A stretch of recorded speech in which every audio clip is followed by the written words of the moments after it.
Japanese Breakfast is a Grammy-nominated indie pop band led by Michelle Zauner, who is a singer, songwriter, and author of the New York Times best-selling memoir, Crying in H Mart. Give it up for Michelle.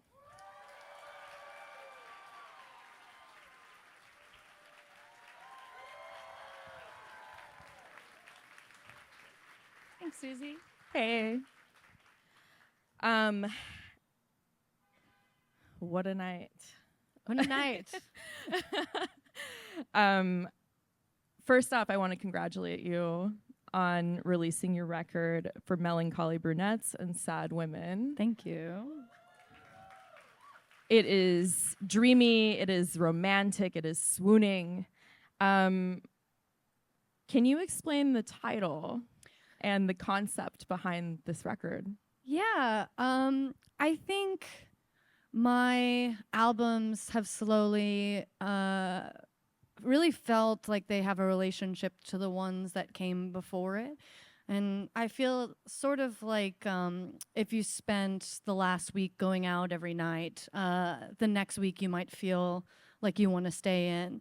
So that was kind of how I was feeling following Jubilee, which was such an extroverted record and a one-word title and had a very bright, jubilant color palette. So I knew that I wanted to do something darker, and I originally wanted to make a creepy record, and then wrote a couple creepy songs, felt like it was very restrictive, and it became a melancholic record and a very contemplative record and about sort of mortality. And I was reading this John Cheever book, and there was a line about a man who was fantasizing about sleeping with melancholy brunettes and sad women, and I kind of pocketed it away for a title. And I think I just knew that having something like melancholy in the title following an album about Jubilee was going to sort of signify that this was going to be a very different record than the one that came before it.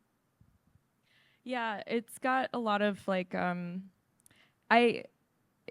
you compare it to like staying in after maybe a whole week of like going out, partying, being out with the girlies, I guess, I think there's something very intimate to the feel of it.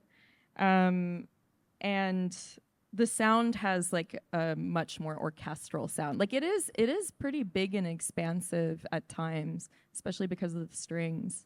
You also, it was the first record that you formally recorded in a studio. What made you change course, like creatively, musically, for this one?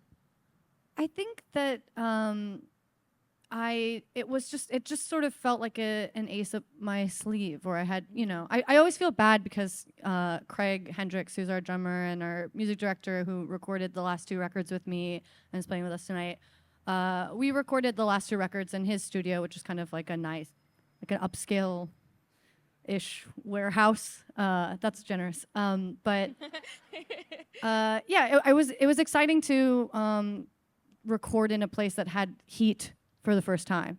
And that's sort of what I mean by being in like a studio that has a real history, and working with a producer who had many records under his belt and was gonna kind of, I don't know, I knew that we were gonna achieve a fidelity that we had never had before, and that was really exciting to me. And I think in particular, I really wanted to work with someone that I felt like was gonna challenge me and take me out of my comfort zone.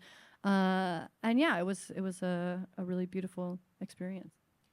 The producer, forgive me for forgetting his name, but is Blake Mills. Blake Mills, yes, Grammy-winning producer, had worked with Fiona Apple, Alabama Shakes, and Alabama Perfume Shakes. Genius. I knew I wanted this record to be a guitar record. I think a lot of it, honestly, I was just reflecting on my last time at the Grammy Museum, which was so scary. And it's a little scary still, but it's less scary now.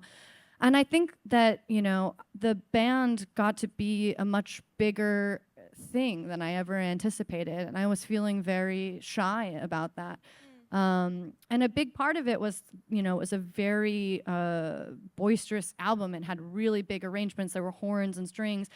And suddenly I found myself in the position of a singer, and I never really identified as a singer. And our single was this song that I didn't even write for myself. I had plans to sort of sell Be Sweet to someone, and then ended up keeping it. And suddenly I was really having to frontman a record. And I just missed playing the guitar terribly, and wanted to kind of hide back in my sort of band zone.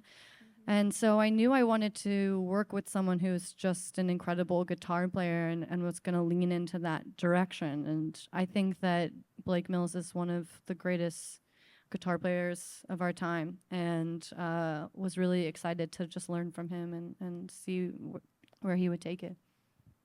Yeah. An applause. An applause for good craftsmanship. Yeah. Now, you also teamed up with the actor and musician, I did not know he was a musician, Jeff Bridges, in a Western song called Men in Bars. How did that come together? I wrote that song a while ago, and I was really inspired by the Kenny Rogers song "Ruby, Don't Take Your Love to Town," and it's kind of it's a song about a man who loses his legs in the war, and he's begging his girl not to take her love to town. And I liked the idea of creating this duet about a woman who goes to the bars and feels kind of stifled by a relationship, and the guy goes to the bar to find out who she's been flirting with and to provide both of those perspectives. Yeah. And so I thought it was a really good chance I've never really had a feature on an album before, and I wanted someone kind of kooky. And rugged. Yeah, I knew it was a man who like had kind of a rugged voice, like a deeper, rugged register. And Blake and I lobbed names back and forth with each other for a long time and we really couldn't agree on anyone except for Jeff Bridges. And he had worked on a record of his and played me a song of his called Nothing Yet, and I thought his voice was so beautiful, and it would be amazing. And he texted him, and Jeff just video called us like a half an hour later, and was really, just very generous and down music fan, and it was a great honor. He really brings that he like meets like your sparkling wine with like this bourbon smoke. I just love the textures on that song. Thank you. Which is why I had to ask about it. Now it's been incredible. I did listen to Little Big League back in my Tumblrina era. You're the one. When I was heavy on Tumblr. But you cut your teeth in like the indie DIY scene in Eugene, Oregon. You're playing like house shows, that kind of scene, and you started Little Big League in Philly. Now, you've written about this era as like just like this dinky little stage before your career really took off. But I'm curious, like, what are some of the positive values and takeaways from being a DIY musician or being part of the DIY scene? Yeah, I mean, I'm so glad that I cut my teeth doing that for so long before anything happened for me, because I still felt very unprepared in some ways, but I learned, you learn so much, and you don't have to do it in front of thousands of people, I feel it's such a blessing and a curse, I think, for artists who, blow up on a first record, because, you have to go through some really awkward phases in front of a lot of people. I think the greatest gift it gave me was just to not take it for granted. I had worked so many jobs before being a musician, and, knew that however difficult it was, that it was a lot easier than any of those other jobs that I had. And can you tell us some of those jobs? Actually, yeah. So I worked at this company, this giant mural that says "Bumpin' That." I didn't work at Bumpin' That. I think actually it's a Spotify ad, but I didn't work at Spotify, but I worked at Colossal Media, which is a hand-painted mural advertising company, and I was a sales assistant. And it was my first real 9-to-5 job in New York, which is really like an 8 to 7. And I would sell these walls. I would be like, this wall is right by the Grammy Museum. Wouldn't it be great to have a big music tech company like behind you for all of these gigs? And I would help the salespeople sell the walls. And it was just so hard. I mean, it was just I felt very like unfulfilled, and it was a very difficult job. So I think that by the time it happened for me, I knew what to expect a little bit, and I felt very, very lucky. And there was a lot of embarrassing stuff, like your strap falling off, and what to do when your pedals break down. God forbid any of that happens today, but you have a better idea of how to cope with that than if you're learning sort of, when you get big right away.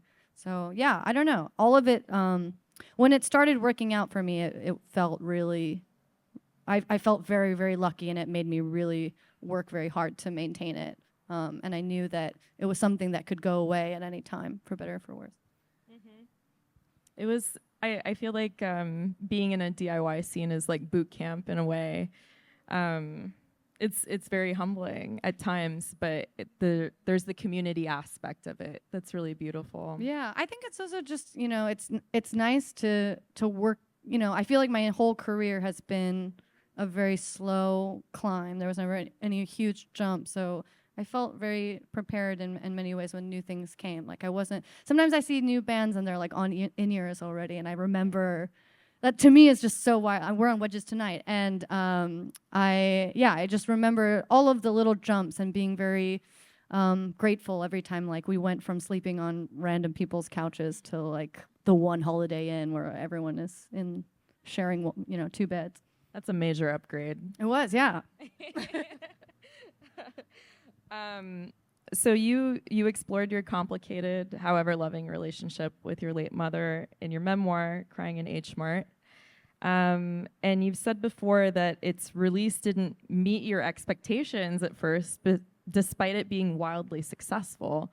How do you feel about writing this book now, looking back on it?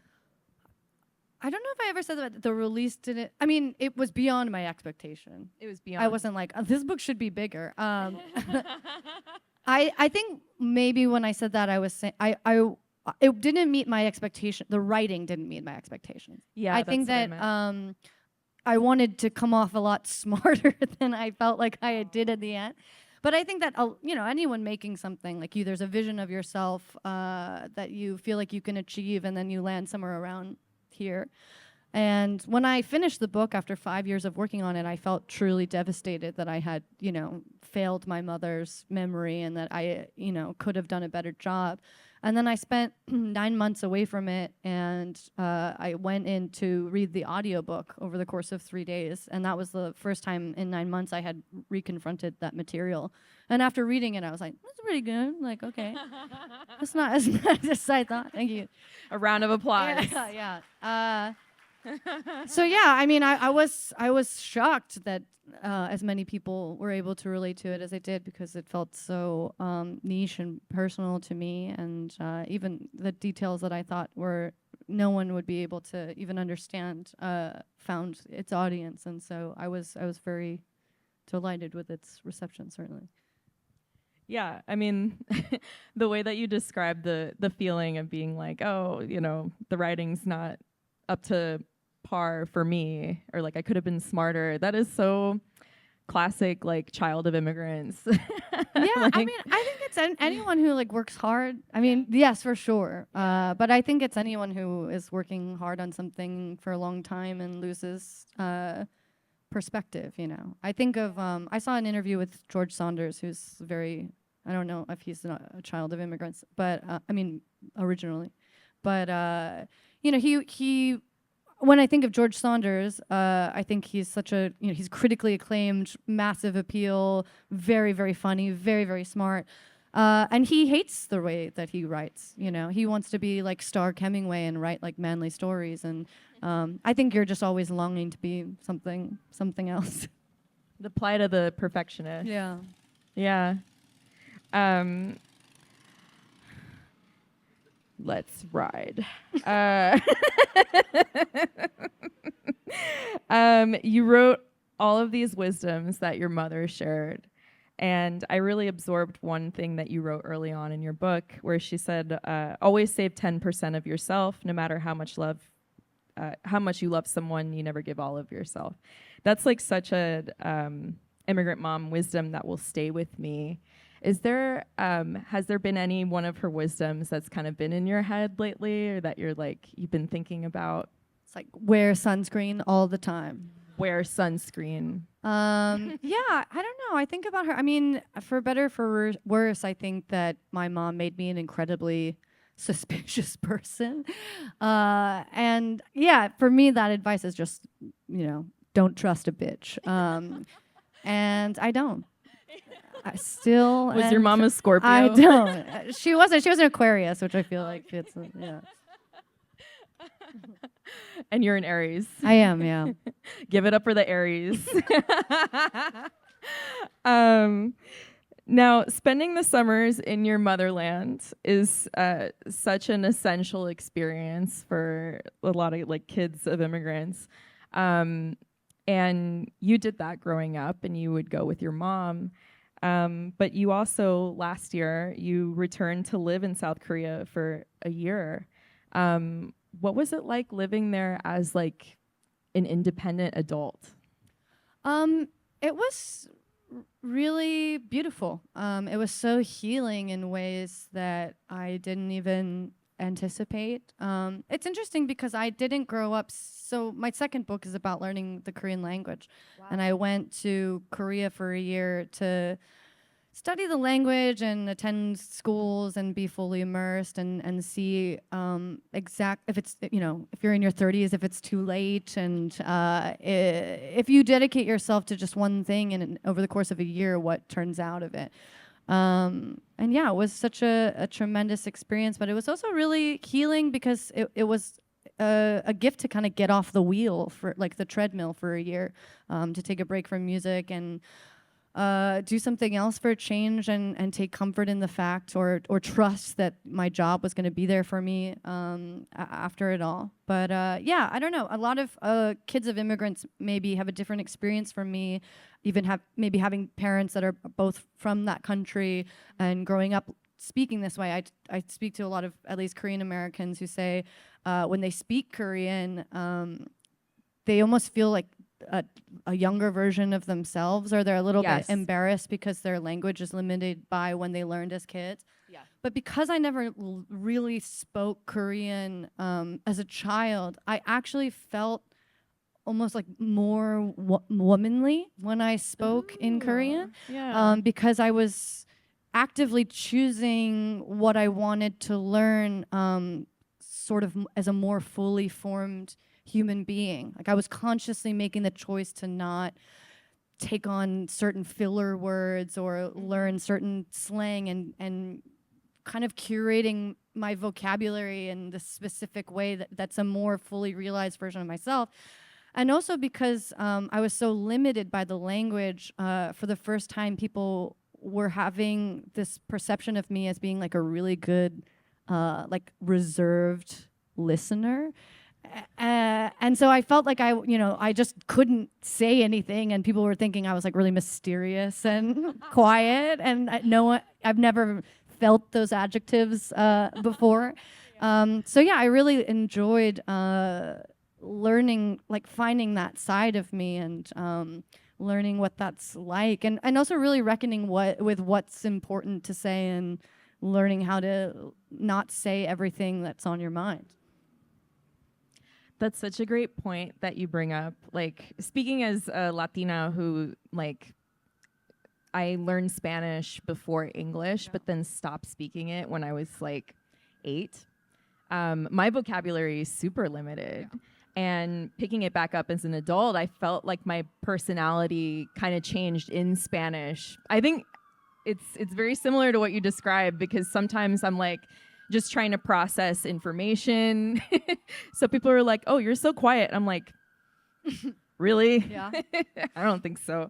But I was thinking, would you ever write music in Korean?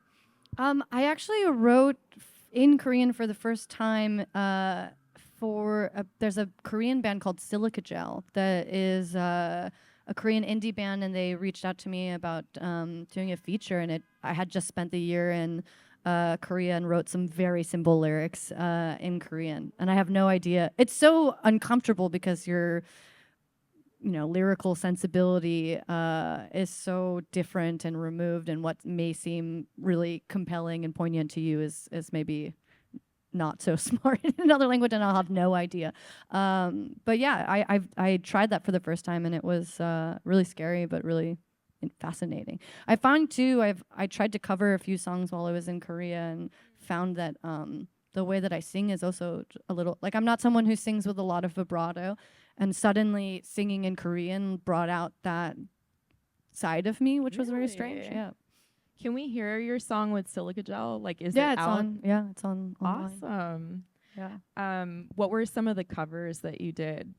I did a cover of this. I watched this K-drama called My Mister.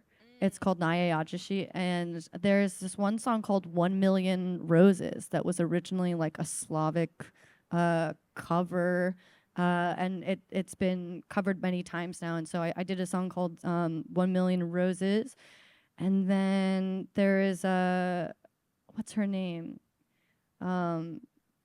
Lee Sang-eun song called Secret Garden. And we did a Kim Jung-mi cover called Hennim, and we just played it in Korea at a festival called at the DMZ. It was like not at the DMZ but nearby, and it's a really beautiful festival called DMZ Peace Train. And the song, which I write about in Crying in H Mart, is this really beautiful song called Hennim. It's like a 6-minute song written by someone named Shin Jung-hyung, who's kind of like the Phil Spector, did a lot of wrote for girl groups, and is like this very famous psychedelic guitar player there.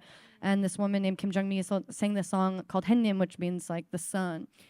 And we played the song, and it was during the rainy season. And it was just during this torrential downpour that we sang the song about like the sun shining.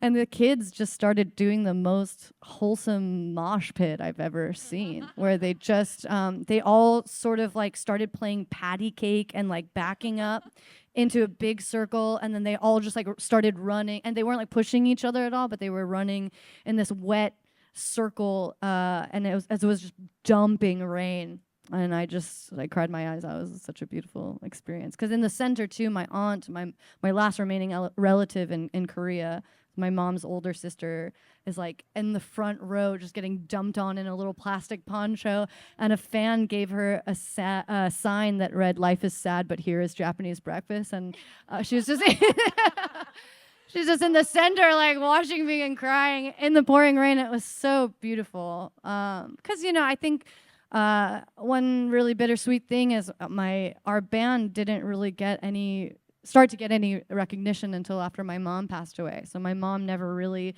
got to see me accomplish the things that I so desperately wanted to. And, she was really worried about me and the life I had chosen for myself.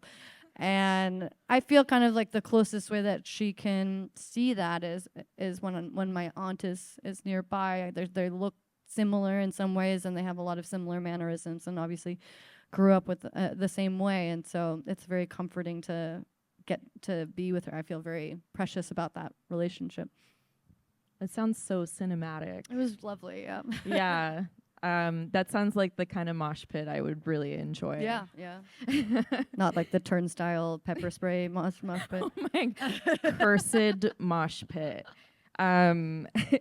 Now you're working on a book about this experience. What are some feelings that came up for you that you really want to articulate in this book? I think, there's so many things. First of all, it's been really nice to write a book that is a little bit more lighthearted. There's a lot of pathos, I hope, in it as well. But I think that, it's just was a really humbling experience to be in your 30s going to a language school with a bunch of 20-year-olds, at the start of their life. And, yeah, it just is incredibly learning a language, new language is really, really humbling. One really funny thing is we were learning the word for celebrity in class, and the teacher asked in Korean, "Has anyone met a celebrity in person?" So the words were like celebrity and in person, and we were making sentences to take advantage of this new vocabulary. And one person was like, "Oh, I saw Blackpink in concert," and like someone was like, "Oh, I met this actor at this broadcasting thing," and I felt really emboldened after many months of just this humbling experience. And I was like, "Oh, I met BTS." And she was like, "Where did you meet BTS?" And I was like, "I met them at the Grammys." And she was like, no, in person. We're talking about in person. And then moved on. I would have been like, girl. And then I was so mortified because now all these people think I'm an idiot and I didn't use the vocabulary correctly. But actually, I was just trying to show off desperately to be like, yeah, I'm really bad at Korean, but I did go to the Grammys. Yeah, I'm kind of a big deal. Yeah, but no one believed me. And there's this fantasy of like, that movie Never Been Kissed, or what's that, Billy Madison or something. There's like all these movies where you fantasize about, if I could just go back to being in college or high school with everything I know now, with this glow up, everything would be really different. And the sad fact of the matter is it's exactly the same. Yeah. You still got like, some cringy college moments. Yeah. New kid in school moments. Yeah, you're still like around the same area that you were when you started. What was it like meeting BTS at the Grammys? Oh, yeah. Well, looking back, I asked them for a photo in Korean. And now that I know a bit more Korean, I asked them in a really weird way. I was like, "Give me picture?" Oh no. Oh no. And I went up there like being like, they're gonna love this. But yeah, they were really nice, and I got a photo with them, and I just remember like uploading it to Twitter while we were sitting at the table, and my phone just like going crazy. And I don't know. The Grammys was such a fun experience in general. It's a really wild time to see all these like huge artists like kind of a little nervous to play in front of their peers and get to watch all these performances. But I feel really lucky because I feel like other award shows must be kind of boring, but the Grammys is really fun because it's all performances, so it was super fun. Yeah, everybody's rocking out. Yeah.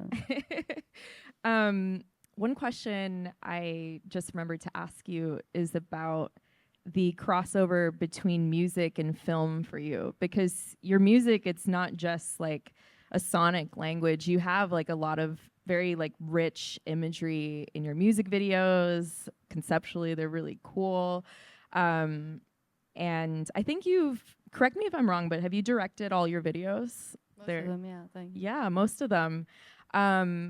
And so you have you're like this auteur of music videos as well.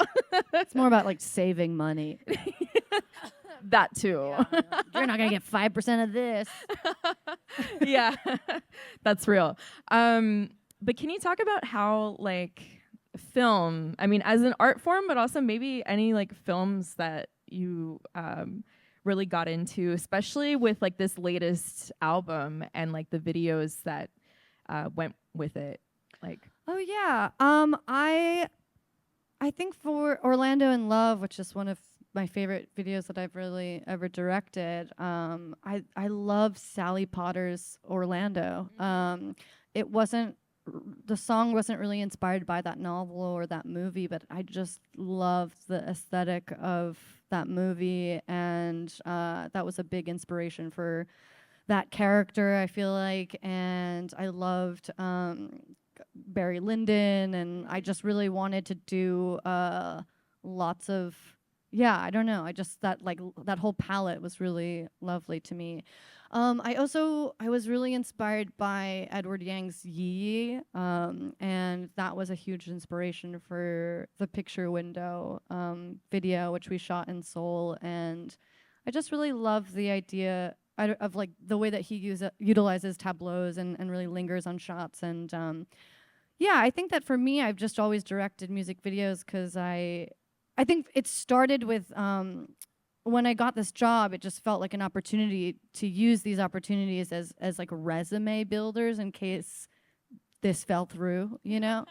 And that's sort of how it started. And then as the budgets for the videos got bigger, I was like, I'm not going to give this to someone else. It was just an opportunity for me to learn how to express myself in different ways with all of the gifts that come with this job. And yeah, it became like such a big part of the release cycle. But it's so hard. And I don't want to do it anymore. Directing? Yeah, I mean, it's just so much work doing a music video. It's very thankless. The budget is always really tight, and the turnaround is so fast, and it's just a lot of work. But I say that now, and I'm sure I'll do it again.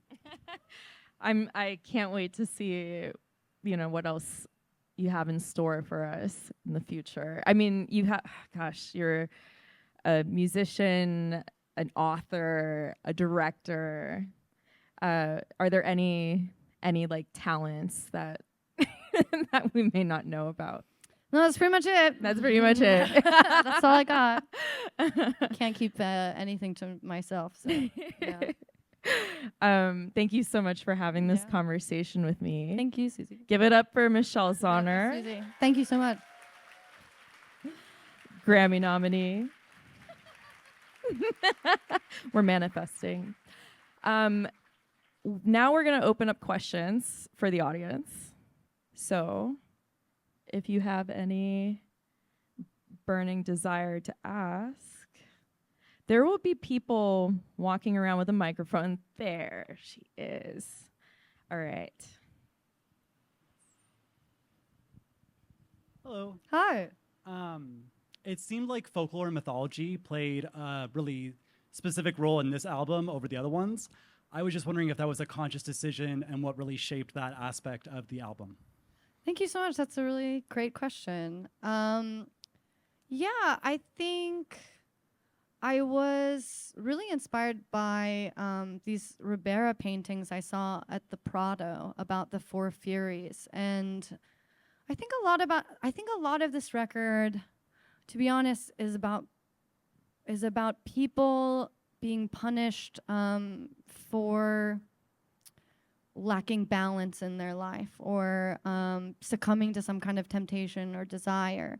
There were different people in my life that I was very inspired by, but also, I think naturally what I was going through at that time, and like thinking about my future and finding balance in my life as a musician and as a good friend and family member and person, wanting to learn about that. So I think I was really inspired by Greek mythology in the sense that there are these really powerful worshipped gods, but they're really bad people. They do really awful things. And I think that it's really interesting. I just found it to be those stories to be so beautiful and romantic, but also just so full of violence and so much corruption.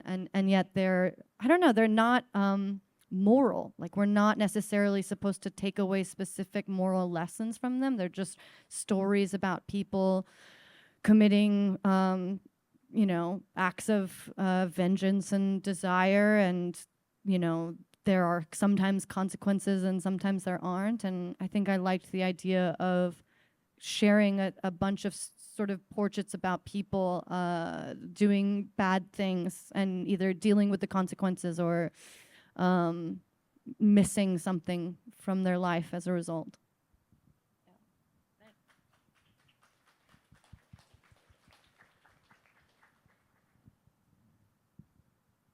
Hello. Hi. Hello. Okay. I was wondering which song off this newest album is the most special or most meaningful to you? Like your favorite? My favorite is Magic Mountain. Oh my God. Thank you. Me too. Oh, yay. Thank you. Yeah, I always get really pouty because I feel like no one likes that song. But yeah, that is my favorite song, and I wrote that song about. It's funny. I wrote I recorded this album here in LA for the first time, and I had originally wanted to just like Kate Bush and Wuthering Heights, just summarize what happens in Thomas Mann's The Magic Mountain, because I just was so deeply moved by this book, which is about a man who goes to visit his cousin at a sanatorium in Switzerland and ends up staying there for 7 years. And after we recorded it, the engineer Joseph Lorch sent me this blonde redhead song and was like, "They did it first." Yeah, and I love Same book. Yeah, same book, and obviously a lot of it is really similar because they're just summarizing the book. And they talk about the flatlands, which is sort of what they talk. When you leave the sanatorium mountain and return to real life of the flatlands. I just started thinking, okay, I need to make a more personal song and relate the book to my life. And I was thinking a lot about the 7 years that I spent on tour and how it's this very magical place where sometimes it feels incredibly healing and sometimes it feels really toxic and poisonous. And you miss out on so much of real life when you're, traveling abroad and playing shows and in front of all these people.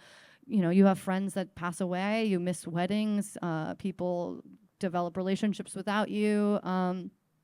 There's just a lot that you miss out on. And so I think a lot of this record, like I was saying earlier, is sort of about every path that you take, kind of as you get older, you realize is eliminating another path that you could have gone down. And even though that's the path that is the most interesting and the most fulfilling for you, there is a melancholy in never knowing what that other road would have been like. What would my life have been if I, moved to Germany or became a sommelier in Spain or something. I don't really want to do any of those things, but it makes me melancholic sometimes that I'll never know what that life is like. And yeah, I think a lot of this record is just a real reckoning with mortality and yeah, that's what that song is about. And I think especially being my age and being a woman and wanting to have a family someday, there's a real pain in that, of knowing that someday I might not be able to pursue my work with such vigor as I have for so long because I want to have a family or something. And that was really sad for me to think about at the time. And yeah, I find it to be a really vulnerable and very mature song. And yeah, that one's my favorite too.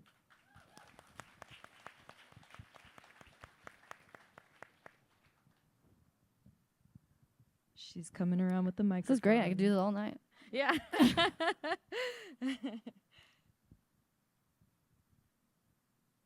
Hi, Michelle. Hi. I was talking with my new friends here about some of our favorite songs of yours. I really appreciate The Body's a Blade. Oh, thank you. I think it meant a lot to me to have confidence in my body to put one foot in front of the other, and eventually my mind and soul will keep up and meet me at my destination, even if I don't have the confidence in myself. How does it feel to create art and put it out there and seeing your fans interpret it in ways that maybe you didn't anticipate and put it into their own lives versus what you had anticipated for yourself? Yeah, thank you. That's a great question. I mean, honestly, it's just an honor. I really I never thought my music would reach this wide of an audience, and I'm really, I think that's just part of the deal, that when you make something creative, that people are going to interpret it in different ways. And yeah, I think for the most part it feels generally aligned with what I intended. And sometimes you see some weird theories, but I think that's just part of it. And mostly I just feel really lucky that people are listening at all, honestly.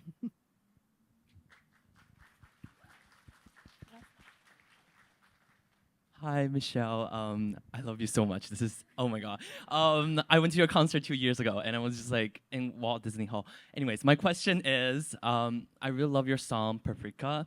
And in your first line, you mentioned about lucidity came slowly. I woke up from a dream of tying a grain on. Anyway. Karaoke at the Grammy Museum. Yes. Get this person a Grammy. Met a person on Grammy. Yes, and I just want to ask you how you came up with that line, and how I know you were really also influenced by the film Paprika, but just like, anyways, just how you... Yeah. Gosh, that's a great question. Honestly, I had a dream about having like really long braids and like being like tied to a dock, and yeah. Honestly, I took mushrooms Give it up for mushrooms. at an Airbnb to help unlock some ideas. And I went to bed and I woke up from that the next day with that line in my head. And I wrote the like MIDI horn lines. And I was like, I kept being like this. I think this is really weird. And I just went with it. And that's how that song came to be. I think, I had this dream, and I was just thinking about the highs and lows of playing music for a living, and how and of just being an artist. Like, it's just so up and down. I'm such a sensitive person, and sometimes that is so enjoyable and leads to the great gift of making things, and sometimes it's just so hard to feel that much and experience those like hills and valleys of those feelings. And yeah, I mean, I think it was also just touring a lot and the gift of getting to be with an audience and the toll that takes on your body and your mind. But yeah, I mean, ultimately it's a rush. It's a great feeling. It's a great job. So yeah, I was thinking a lot about those ups and downs. Thank you, everyone. That's all we have time for. Thank you all so much for being a wonderful audience. Thank you, Michelle. Thank you. Thanks Thank you so much. All right, coming up next, the rest of Japanese Breakfast will perform.